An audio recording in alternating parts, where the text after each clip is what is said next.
Hello বন্ধুরা, দেখো আমি কি বানাচ্ছি। আমি বাগদার তেল বানাচ্ছি। প্রথমে আমার ভিডিওটা করা হয়নি, চালু করা হয়নি। আমি তেল, পেঁয়াজ, লঙ্কা আগে দিয়ে দিয়েছিলাম। এবারে একটু লঙ্কার গুঁড়ো দিলাম। লঙ্কার গুঁড়ো দিয়ে একটু নেড়ে একটু পানি দিয়ে দিলাম। পানি দিয়ে এটা নেড়ে ছেড়ে নিলাম। দেখো নাড়ছি, এটা কত সুন্দর লাগছে। একটু নেড়ে দিলাম। হ্যাঁ, নেড়ে দেওয়ার পরে এবারে একটু হলুদ গুঁড়ো দিলাম। হলুদ গুঁড়ো দিয়ে আবার একটু নেড়ে নেব। নেড়ে নিয়ে যতটা প্রয়োজন ততটা দিলাম। একটু নেড়ে নিলাম আবার। দেখো কালারটা কত সুন্দর এসছে। এবার একটু পানি দিয়ে দিলাম।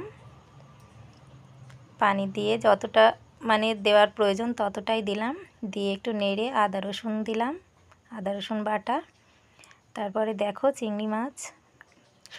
চিংড়ি মাছ, টমেটো সব কাটা আছে এখানে।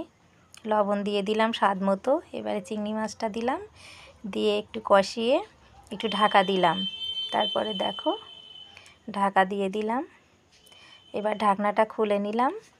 খুলে হ্যাঁ, দেখো কত সুন্দর কালারটা এসছে। চিংড়ি মাছগুলো সব দিয়ে দিলাম, দিয়ে একটু কষিয়ে নিলাম। নিয়ে একটু টমেটো কুচি দিলাম, দিয়ে একটু নেড়ে নিলাম। একটু নেড়ে চেড়ে, না নাড়লে সব তলার এপিট ওপিট সবটাই তো হবে, এই জন্য একটু পানি দিয়ে দিলাম।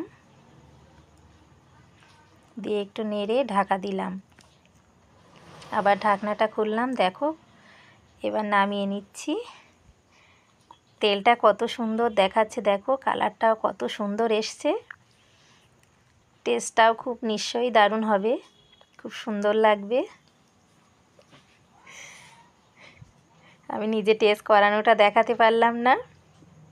বন্ধুরা তোমরা সব বলো কেমন হয়েছে। একটু লাইক, কমেন্ট, শেয়ার করো। সবাই কেমন হয়েছে দেখো।